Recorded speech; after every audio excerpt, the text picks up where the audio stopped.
देखो बच्चों, कल जो हमारी बात चल रही थी वो अम्ल और क्षार और लवण के ऊपर चल रही थी। फिर उसके बाद मैंने जो है तुम्हें अम्ल के बारे में बताया। आज जो पहला टॉपिक है वो है हमारा, आराम से समझेंगे। नहीं, पहला टॉपिक है हमारा अम्ल व क्षारों के रासायनिक गुण। सही है, chemical and physical properties of acid and base।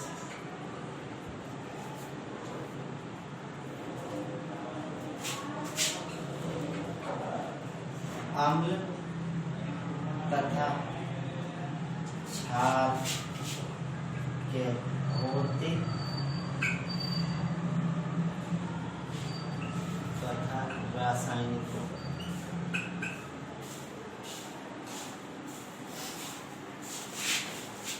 अगर हम अम्ल की बात करें, सबसे पहले अम्ल की बात करें अगर हम, तो अम्ल में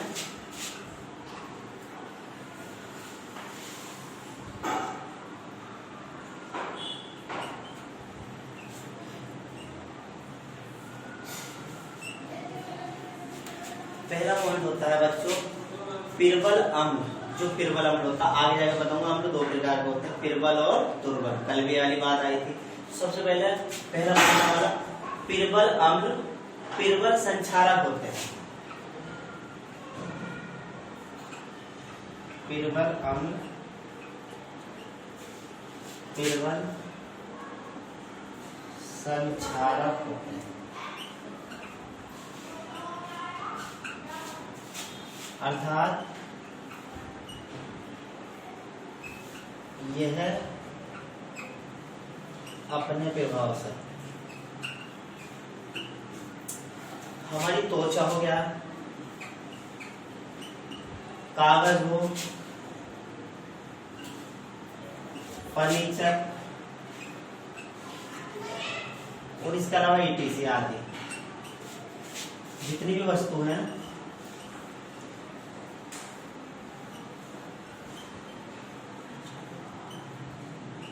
गलाकर नष्ट कर देते हैं। सही है, पहला पॉइंट इसको समझ लो। पिर्बल अम्ल पिर्बल संक्षारक होते हैं, अर्थात जितना अम्ल ज्यादा हाई वाला होगा उतना ही ज्यादा नुकसानदायक होगा। यहाँ संक्षारक का मतलब होता है नुकसान पहुंचाने।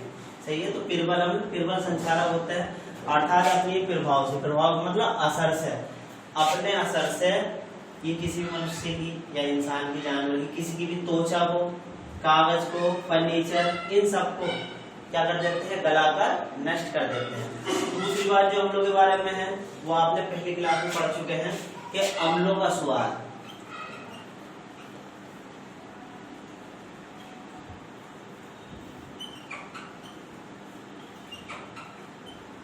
खट्टा होता है। सही है, स्वाद कैसा होता है, अर्थात हर एक चीज सही है जो हमें खट्टी लगती है उसमें क्या पाया जाता है, अम्ल। जैसा आप कह रहे हो नींबू जब हम खाते कैसा होता है, खट्टा, तो उसमें भी अम्ल होता है। ये बात अलग है, उसमें एसिडिक अम्ल होता है। ऐसे अंगूर खट्टा भी होते हैं, मीठे, लेकिन जिनमें खट्टा बन जाता होता है, खट्टा हो या मीठा हो, अम्ल ही होता है उसमें, है नहीं। सही है, टार्टिक एसिड होता है इमली वगैरह में, तो ये सब इनका स्वाद कैसा होता है, खट्टा होता है। नंबर 3 जो पॉइंट है, अम्ल नीले लिटमस पेपर को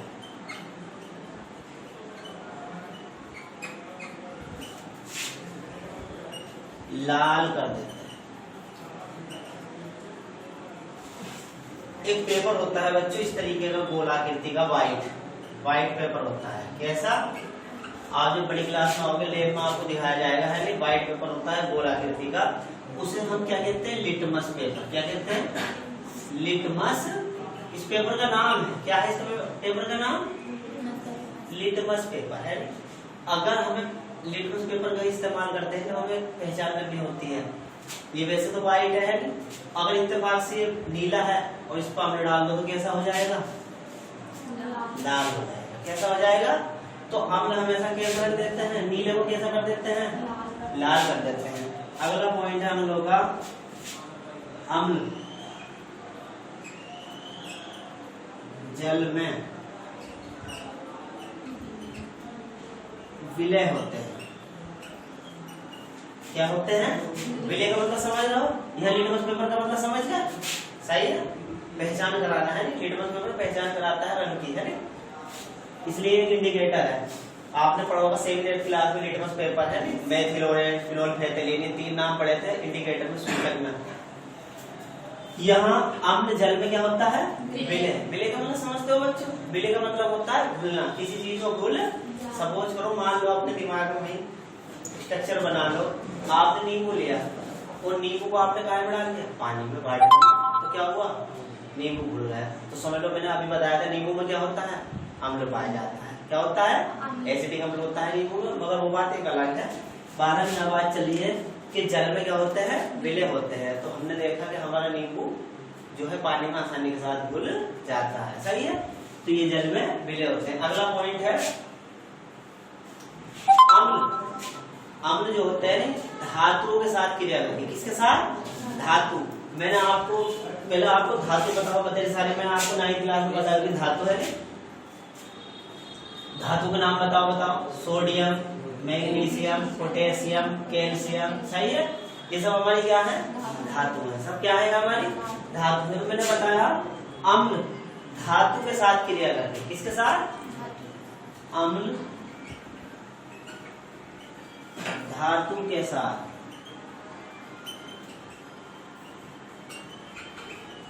क्रिया करके, ये मोस्ट बात है, लवण बनाते हैं। सही है, अम्ल धातु के साथ क्रिया करके क्या बनाते हैं? लवण बनाते हैं। क्या बनाते हैं? लवण। देखो इसका एग्जाम्पल देख लो तुम।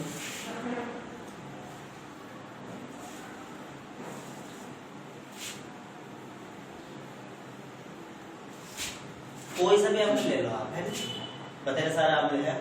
जैसे ले लो आप H2SO4। क्या ले लो?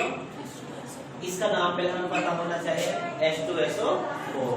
इसका नाम बच्चों सल्फ्यूरिक अम्ल। क्या है इसका नाम? Sulphuric acid. अम्ल को इंग्लिश में एसिड कहते हैं, सल्फ्यूरिक एसिड। अब ये एक अम्ल है। सही है, मैंने बताया अम्ल किसके साथ क्रिया करके? आप इससे कर दो, इससे, है ना, इनमें से किसी भी धातु के साथ आप क्रिया कर दो। आपने जैसे मैग्नीशियम धातु के साथ क्रिया करती है। किसके? मैग्नीशियम में हमारे क्या है बच्चों? धातु। धातु को इंग्लिश में मेटल कहते हैं। क्या कहते हैं? मेटल। हमें पता होना चाहिए इस चीज को क्या कहते हैं। तो सल्फ्यूरिक अम्ल है, ये अम्ल हो गया हमारा, और ये हमारी धातु हो गई। एरो का निशान लगाएंगे, है। जब भी रिएक्शन करते हैं तो यहाँ एडिशन होता है, प्लस का निशान होता है, बाद में एरो के जो बनता है।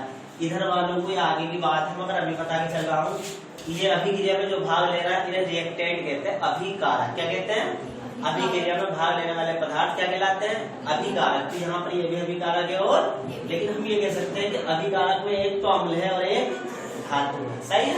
अब जो एरो के निशान की इधर बनता उसे उत्पाद कहते हैं। बनने वाली चीज को क्या कहते हैं? उत्पाद। सही है, इंग्लिश में प्रोडक्ट कहते हैं जो बन रहा है। जैसे कंपनियां बहुत सारी मैन्युफैक्चर करके नए नए प्रोडक्ट बनाती हैं, बहुत सारी चीजें मिला करके, तो वही चीज है। तो यहाँ पे देखो हमें मैग्नीशियम सल्फेट बनेगा क्योंकि वो लवण है, ये।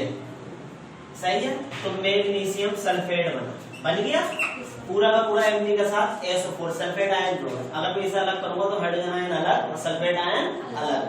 तो यहाँ पर मैग्नीशियम के साथ सल्फेट आयन जोड़ोगे, क्योंकि मैग्नीशियम पे प्लस का चार्ज होता है हमेशा, 2 इसमें 2 हमेशा माइनस का होगा। तो मैग्नीशियम सल्फेट बन गया। ये हमारा एक लवण है। क्या है ये? मैंने आपको नाम बताया, इसका क्या है नाम? Magnesium sulphate. क्या बताया? Magnesium sulphate. लेकिन एक बात और ध्यान रखेंगे, ये पॉइंट भी इसको लिख सकते हैं कि जब भी हम धातु के साथ क्रिया करते हैं तो क्या बनता है? लवण। लेकिन एक बात और याद रखेंगे, हमेशा क्या निकलता है? हाइड्रोजन मुक्त होती है। क्या होती है? हाइड्रोजन गैस मुक्त होती है। सही है, इतनी बात क्लियर? हाइड्रोजन गैस मुक्त होती है। इसके अलावा मैं आपको एक एग्जाम्पल और दे दूं ताकि समझ में अच्छी तरीके से आ जाए।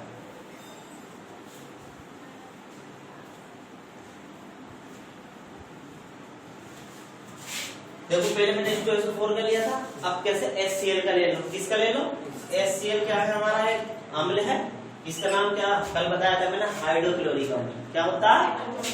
हाइड्रोक्लोरिक अम्ल को मैंने बताया अभी क्या कहते हैं? और ये भी किसी भी धातु के साथ पहले मैंने मैग्नीशियम से करी थी, इसकी भी मैग्नीशियम से कर सकते, कोई दिक्कत नहीं है, लेकिन मैं अलग करने की वजह से किससे कर रहा हूँ, सोडियम से। किससे? यहाँ पर सोडियम क्या है बच्चों, एक धातु, क्या है, एक धातु है नहीं। तो HCl एक हमारा अम्ल है और हमारी सोडियम एक धातु है। जब गिव राइज देगा है तो यहाँ पर फिर देखो मैंने भी बताया था आपको, लास्ट पॉइंट क्या बताया था, क्या मुक्त होगी, हाइड्रोजन गैस मुक्त होगी। सही है, जब हाइड्रोजन मुक्त होगी तो आपको पता चल होगा ये किसके साथ मिल जाएगा, तो आपको पता है, आप जानते भी हैं पहले से इस नाम से वाकिफ है, NaCl।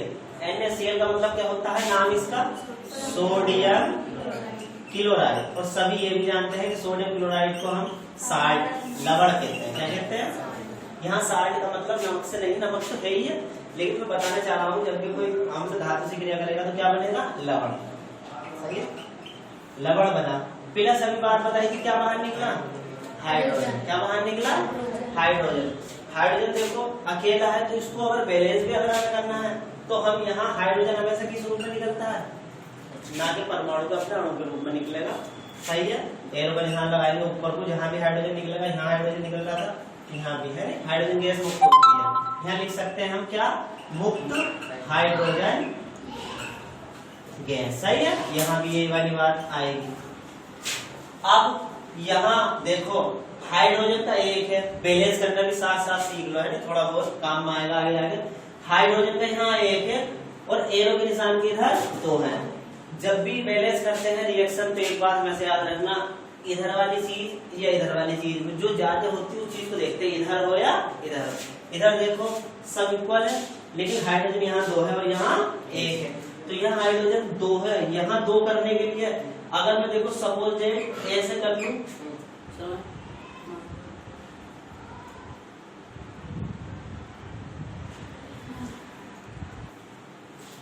सही है, तो ये कोई फॉर्मूला नहीं होता H2Cl2, इसलिए गलत हो जाएगा। लेकिन हमें बैलेंस भी करना है तो हम क्या करेंगे, इसके आगे यहाँ दो लगा देंगे। अब हमने जैसे ही यहाँ दो लगाया बच्चों, तो हाइड्रोजन की कितने होगा, दो होगा। कितना होगा, तो हाइड्रोजन की इधर भी दो हाइड्रोजन बैलेंस। लेकिन दूसरी चीज जो है उन्हें देखो, क्लोरीन भी यहाँ कितना हो गया, दो। कितना हो गया, और यहाँ क्लोरीन कितना, एक। अगर मैं फिर यहाँ दो लगा दूं तो क्या होगा, ये भी कोई फॉर्मूला नहीं होता, तो इसलिए दो यहाँ ना लगा करके कहाँ लगाना पड़ेगा, हमें यहाँ आगे लगाना पड़ेगा। तो हमारे क्लोरीन कितना होगा, दो। लेकिन क्लोरीन बैलेंस हुआ, हाइड्रोजन बैलेंस हुआ, तो यहाँ पर सोडियम अकेला है और यहाँ सोडियम के, तो जाहिर सी बात है यहाँ भी सोडियम के, तो हमारी रिएक्शन भी क्या होगी, साथ साथ बैलेंस हो गए। हमें इस बात का भी ध्यान, हाँ अगर तुम बिना बैलेंस के भी कर दोगे तो समझाने का मतलब ये है कि कौन सी गैस मुक्त हो रही, हाइड्रोजन। सही है, ये मैंने आपको साथ में बैलेंस करना भी सिखा दिया। तो इस तरीके से इसके दो एग्जाम्पल होगा, इतनी बात समझ में आई। एक एग्जाम्पल, एक पॉइंट और बचा इसका, हाइड्रोजन वाला।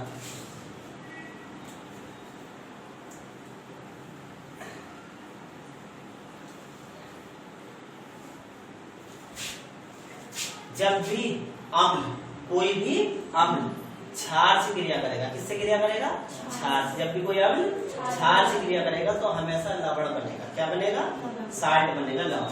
देखो HCl ले लो, ज्यादा फेमस है ये वाला रिएक्शन।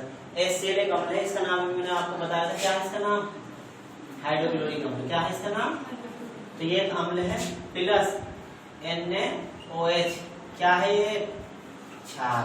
क्या है ये, क्षार है। ये अम्ल है और ये क्षार है। जब भी दोनों क्रिया करते हैं तो क्या बनता है बच्चों, लवण बनता है। क्या बनता है, लवण बनता है। तो देखो लवण बनाना हमें, लवण का जो सूत्र होता है वो ये होता है NaCl प्लस जल बाहर निकल जाएगा, तो हमारा बना NaCl प्लस जल। सही है, देखो एक हाइड्रोजन ये और एक हाइड्रोजन ये, कितना हाइड्रोजन होगा, दो, और एक ऑक्सीजन यहाँ से बच रहा, तो ये जल बाहर निकल गया है। तो अम्ल और क्षार आपस में जब भी क्रिया करते हैं क्या बनता है, लवण। क्या बनता है, लवण, और जल बाहर निकल जाता है। सही है, ये आपके किसके पॉइंट पर, अम्लों के। किसके, ये अम्लों के गुण है, भौतिक और रासायनिक अम्लों के गुण चल रहे हैं। सही है, ये हम लोग गुण चल रहा था आपके भौतिक और रासायनिक। इनमें भौतिक चीज जो है ना जल में विलय है, सही है, स्वाद खट्टा होता है यानी ये वाले पॉइंट कायम आएंगे भौतिक में, और ये जो मैंने रिएक्शन करी है ये कायम आएंगे रासायनिक में। दोनों को मिलाकर के हम क्वालिटीज बोल देते हैं। क्या बोल देते हैं? इसलिए मैंने शुरू में स्टार्टिंग में लिखा था अम्ल तथा क्षारकों के भौतिक तथा रासायनिक गुण दोनों एक में आना, तो ये हमारे अम्ल के कंप्लीट हो गए, सही है। इसके बाद सेम क्षार के हैं। किसके? क्षार के भी सेम ऐसी हैं। अगर क्षार की बात करूं मैं तो अम्लों से ही समझ के चलना। क्षार में पहला पॉइंट अम्लों का ये था कि पिरवल अम्ल पिरवल संक्षारक होते हैं, सही है, और वो अपने प्रभाव से त्वचा को किसी की, सही है, कपड़े, कागज, फर्नीचर किसी को भी गलाकर क्या कर देते हैं? नष्ट कर देते हैं। संक्षारक का मतलब मैंने आपको बताया था क्या होता है? नुकसान पहुंचाना वाला, है ना। संक्षारक ऐसे ही इसका है। क्षार का भी पहला पॉइंट यही है कि क्षार भी अम्लों की भांति, किसकी भांति? अम्लों की भांति का मतलब अम्लों की तरीके से। क्षार भी अम्लों की तरीके से क्या होते हैं? संक्षारक होते हैं। क्या होते हैं? संक्षारक मतलब नुकसान पहुंचाने वाले होते हैं, और ये भी अपने प्रभाव से त्वचा को, सही है, कपड़े को, कागज को, इन सबको भी ये भी गलाकर नष्ट कर देते हैं। उसके बाद दूसरा पॉइंट मैंने क्या बताया था आपको? अम्लों का स्वाद खट्टा होता है। अम्लों का स्वाद खट्टा होता है और क्षारकों का स्वाद तीखा होता है। तीखा, सही है। क्षारकों का स्वाद कैसा होता है? तीखा होता है। तीसरा पॉइंट मैंने आपको क्या बताया था कि अम्ल जल में विलय होते हैं। क्या होते हैं? जल में विलय होते हैं, और क्षार भी जल में विलय होते हैं, सही है। दूसरा पॉइंट, चौथा पॉइंट क्या बताया था मैंने आपको? अम्ल नीले लिटमस कागज कह दो या पेपर कह दो, वो क्या कर देते हैं? लाल। लेकिन उस पर आ जाओ क्षार में, उल्टा कर दो। क्षार में क्या होगा? क्षार जो है लाल लिटमस पेपर को कैसा कर देते हैं? नीला कर देते हैं। और मैं आपको लिटमस पेपर के बारे में बता चुका हूँ, सही है। यहाँ तक पॉइंट सेम होगा। उसके बाद मैंने आपको बताया था अम्ल धातु के साथ क्रिया करके क्या बनाते हैं? लवण बनाते हैं। क्या बनाते हैं? लवण बनाते हैं। क्षार धातु के साथ क्रिया नहीं करती, ये पॉइंट मोस्ट है। क्षार धातु के साथ क्रिया नहीं करते, सही है। अगली बार ये वाला पॉइंट भी खत्म हो गया। फिर लास्ट पॉइंट, जैसे अम्ल क्षार के साथ क्रिया करके क्या बनाते हैं? लवण बनाते हैं। क्या बनाते हैं? लवण बनाते हैं। इसी तरीके से बस चेंजिंग इतना होगा कि पहले अगर अम्लों की बात चल रही थी तो पहले क्या लिख रहे थे? अम्ल, और अब अगर किसकी बात चल रही है? क्षार की बात चल रही है, क्षारकों की, जिन्हें बेस कहते हैं, तो उसमें क्या होता है? पहले क्षार लिखेंगे, सही है। तो क्षार जरूरी नहीं ये वाला हो, इसके अलावा और भी बतेरे सारे हैं। 12 जैसे मैंने NOH लिया था तो आपके समय क्या ले लूंगा? KOH। ये भी एक क्षार है। इसका नाम क्या होता है बच्चों? Potassium hydroxide. क्या होता है? पोटेशियम हाइड्रोक्साइड, सही है। एक क्षार, क्या है ये? क्षार है। तो ये किससे क्रिया कर रहा है? किससे? अम्ल से क्रिया कर रहा है। पहले अम्ल क्षार से क्रिया कर रहा था, जब क्षार की क्वालिटी चल रही है तो क्षार किससे क्रिया कर रहा है? अम्ल से। और जरूरी नहीं इस वाले उससे कराओ, ये तय नहीं है, अम्ल कोई सा भी हो। देखो यहाँ मैंने HCl के NOH से कराई थी, हमें KOH की किससे करा रहा हूँ? HNO3 से। HNO3 एक अम्ल है। ये क्या था हमारा? एक क्षार, और ये हमारा एक अम्ल है। इसे नाइट्रिक अम्ल के नाम से जाना जाता है। मैं आपको पहले ही इनके सूत्र फार्मूले याद करा चुका हूँ, बता चुका हूँ, सही है, पिछली क्लास में भी। तो KOH क्षार हो गया हमारा, HNO3 एक अम्ल हो गया। सेम कंडीशन है, अम्ल क्षार से क्रिया करे या क्षार अम्ल से क्रिया करे, बनेगा क्या? बनेगा हमेशा लवण। बनने वाला लवण चेंज हो सकता है क्योंकि हमने यहाँ चेंज लिया, लेकिन बनेगा क्या? लवण। कहलाएगा वो क्या? लवण। तो यहाँ पर जो लवण बनना है, देखो सेम वही कंडीशन, जल बाहर निकलता है हमेशा। जब भी अपने क्षार आपस में क्रिया करते हैं तो क्या बाहर निकलता है? यहाँ भी देखो जल बाहर निकला। यहाँ भी अगर आप जल बाहर निकाल दोगे, एक H यहाँ से भी, एक H ये, 2 H होगा, एक H2 होगा जल बाहर, और यहाँ ये बचा और ये बचा, तो KNO3 लिख दिया पहले तो हमने, KNO3, और उसके बाद हमारा क्या बाहर निकल गया? H2, जल बाहर निकल गया है। जल हमारा बाहर, आउट, और ये हमारा इसका नाम क्या है, देखो के जहां भी आता है उसे पोटेशियम के लिए शो करा जाता है, पता ही है आपको। और यहाँ NO3 नाइट्रेट है, तो इसका नाम हो गया पोटेशियम नाइट्रेट। क्या हो गया इसका नाम? तुम्हें नाम में सबके बताते चलूंगा जिससे तुम्हें दिक्कत ना आए। Potassium nitrate, potassium nitrate. तो देखो यहाँ आपने अम्ल और क्षार दोनों के बारे में पढ़ लिया, दोनों की क्वालिटी पढ़ ली। जैसे अम्लों के कैरेक्टरिस्टिक है वैसे ही क्षारों की है, थोड़ी बहुत चीजों में चेंजिंग है। क्षारों का एक गुण ये होता है कि क्षार जो होते हैं चिकने होते हैं। कैसे होते हैं? चिकने होते हैं। ये तेल या वसाव अर्थात चिकनी चीजों में तेल भी पाया जाता है और वसा भी चिकनी चीजों को कहते हैं।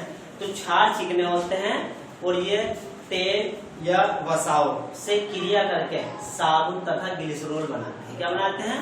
साबुन तथा, याद रखेंगे क्षारों से मिलकर जितने भी हमारे बाथिंग और जो हमारे कपड़े धोने वाले वॉशिंग वाले ये होते हैं साबुन वगैरह, ये सब किससे मिलकर बने होते हैं? क्षारों से मिलकर बने होते हैं। सही है। तो ये आपका अम्ल और क्षार का कैरेक्टरिस्टिक कंप्लीट हो गया। सही है। यहाँ तक